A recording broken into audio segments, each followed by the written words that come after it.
iyo qaybtii saddexaad sheekadii Waasuge iyo Warsame sodcaalkii 30 maalmood qalinkii Allaha u naxariistee Xuseen Sheekh Axmed Kadare.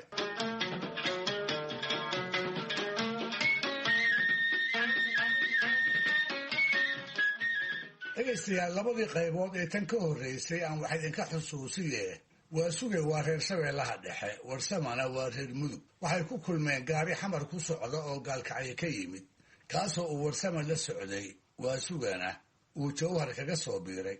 Labaduba waxay u socdaan qaraabo ay magaalo madaxda ku leeyihiin. Isla markii ay is arkeenba waxay gaariga dushiisa ka bilaabeen sheekooyin iyo suugaan xiisa leh oo socotadii baabuurka saarayd ay si wanaagsan u jeclaysatay.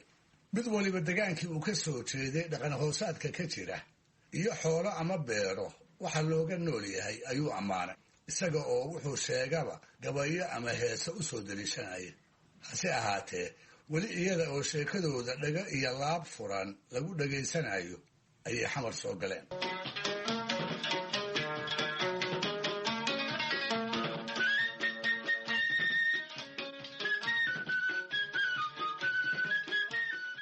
intaasi waa sheekada inteedii hore. dabadeed wuxuu yidhi qoruhu, run ahaantii farxad gaar ahaaneed ayay leedahay imaanshaha magaalada xamar adigoo ka timid dibadda ama gobollada gudaha. laakiinse waxaa maalintaas dadkii baabuurka saaraa qaarkood kala qiimo badnayd sheekadii murtida iyo xiisaha lahayd ee Waasuge iyo Warsame. dadka intiisii badnayd waxay baabuurka ka degeen ayagoo labada oday niyadsami u muujinaya. dadka oo dhan qarbe ayay baabuurka uga degeen, maxaa yeelay waxay magaalada ku soo beegmeen maalintii bannaanbaxa loo dhigayay ayidaadda ku dhawaaqidii qoraalka af Soomaaliga. dad rag iyo dumar, dhalinyaro iyo waayeel intaba leh ayaa dhabbayaasha magaalada sidii mawjadaha badda u qulqulaya. Waasuge iyo Warsame markay baabuurkii ka degeen ayay meel gaara isla joogsadeen ayagoo ballamaya. laakiin markay arkeen dadkii faraha badnaa halkudhagyada ay ku dhawaaqayaan iyo habsamida ay u socdaanna la dhaceen ayay iskaba raaceen oo dhowr daqiiqadood la socdeen. waxay odayaashu goosteen inay si wanaagsan u hubsadaan waxa meesha ka socda, sidaasna waxay ku ogaadeen sababta bannaanbaxa.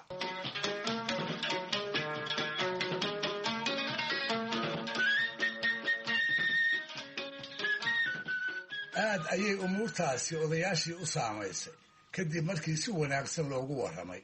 Waasuge oo tallaabadaas af Soomaaliga laga qaaday ka faalloonaya ayaa saaxiibkii ku yidhi, Warsamow, alla ilahay reer magaalkii waxay afaf shisheeye ku dhaqmaanba hadda ayay runta u soo degeen. waxaana sideedaba la yidhi lama huraan waa cawska jiyaal. markaas baa Warsame yidhi, Waasugow, ma waxaa isaga kaa darsan shisheeyaha iyo sokeeyaha mase af Soomaaliga iyo diinta? carabta iyo Soomaalida ayuu isagu u arkayaa laba dad oo ay isu keeneen diin iyo dhaqamo kala shidaal qaatay. wuxuu raaciyey, inkastoo aan ku afgaranayo haddana waxaan carabta la wadaagnaa wax ayan birugoyn karin, biyana mayri karin. wuxuu aad u qiimaynayaa oo kala faquuqa u diidayaa dhaqanka diiniga ah ee xididaystay iyo isdhexgalka labada dad. cabbaar ayay labadii oday ku murmayeen af carabiga shisheeyenimada ka daa iyo ka dayn maayo.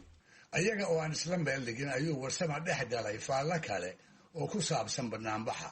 si weyn ayuu ujeeddada bannaanbaxa u dhuuxay ulana dhacay. laakiin markuu ogaaday in dadkaa faraha badani uu u soo baxay farxad muujin lagu ayidayo qoridda af Soomaaliga ayay dib ula soo xumaatay jawaab uu wiil yaru siiyey mar ay odayaashu weydiiyeen sababta dadka isu keentay. wiilku wuxuu odayaasha ku yidhi, dadkan waxa isu keenay waxba kama gashaan mana garan kartaan, wuuna iska dhaqaaqay. Warsame waxay la ahayd inaan marna looga maarmi karin tala iyo tallaabo af Soomaaliga ku saabsan. aad ayuuna wiilkii ugu cadhooday. duqu wuxuu umuurtaa ku xusuustay gabaygii diini gurey ee ahaa afku waalid buu leeyahay iyo odayo waaweyne waxay ururinayeen halkii oo aabbihii dhalaye abbaartiisa kama leexanina way abiyeen shalaye idankiisa hoose iyo guntaa laga abuuraaye or iyo qaylo kuma fiicna iyo ka anaa idhi.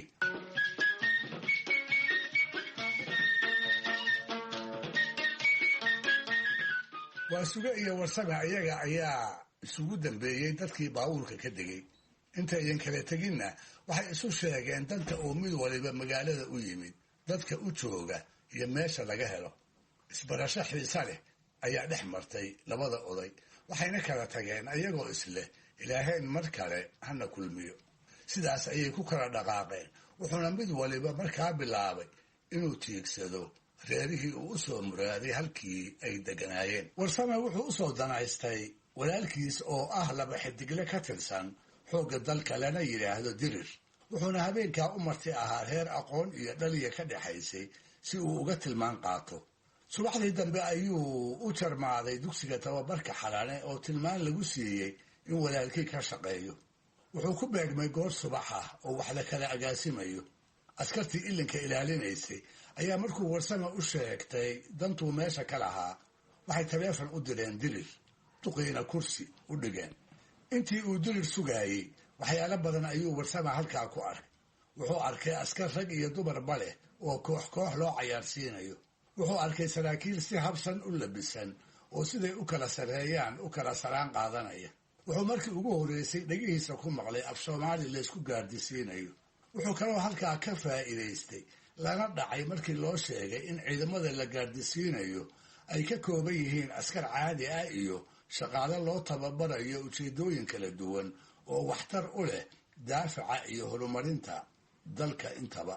Kala xukun qaadashada iyo guud ahaan nidaamka meesha ka socda wuxuu Warsame maalintaa ku xusuustay baydad ka mid ah gabaygii Xaaji Aadan Axmed Afqalooc ee ahaa xar baa lagu kasbaa gobonimo laba xiniyoode, xukaan daacadiyo waxay rabtaa xaq iyo miisaane, midba midkuu xigo waa inuu ka xukun qaataa ee cadligu waa xayaatada dadka iyo xaqa ilaahay ee ninkii ku xadgudbaa waa cadow dowladdii xalay.